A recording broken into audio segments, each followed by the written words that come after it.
I don't know what Democrats were thinking when they started this whole process of defund the police. When they said to law enforcement, you're the problem, not the criminals.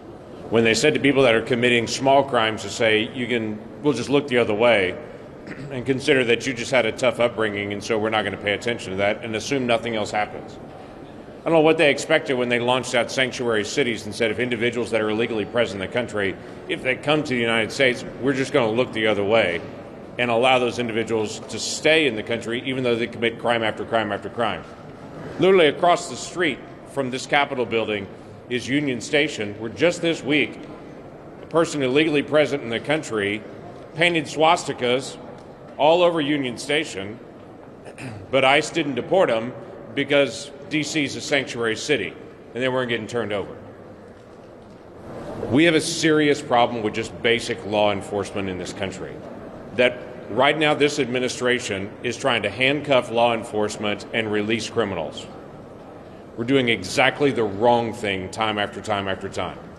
Individuals that illegally cross our southern border are being released in the country, and federal law enforcement officials are being treated as if they're hotel check-in staff rather than federal law enforcement, and told to just wave people through. We're not getting any criminal history from the countries of origin they're coming from. We literally have no idea if they have a criminal history from where they just came from. We're tracking it once they have a criminal history here, but the enforcement is almost none. And the message now is if you illegally cross our southern border, when you're waved in, you're given your first hearing in 6 years. Literally being told you can stay illegally present in the country for the next 6 years. And by the way, if you don't show up for that hearing, they're already getting the message, we're not going to pursue you either. When an administration has a policy of defund the police, when our big cities have district attorneys that are saying we're not going to prosecute, when our President of the United States determines that illegally crossing a border without getting any criminal background check to come into the country from where they're from is acceptable, we're going to watch crime increase. And as the drugs continue to flow across our southern border, people commit more crime to be able to get more drugs, and it accelerates from there. There are ways to be able to address this. We're not asking for something unreasonable.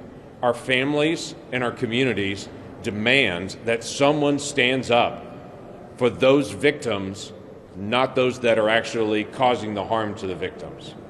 And may I remind everyone, law enforcement have families too. And so while this administration decides to be soft on crime, there are individuals in houses today in my state that are hugging a loved one, looking them in the face as they walk out in their uniform and saying, be safe out there, while this administration tends to look the other way. That's backwards, and that's not where America's looking for.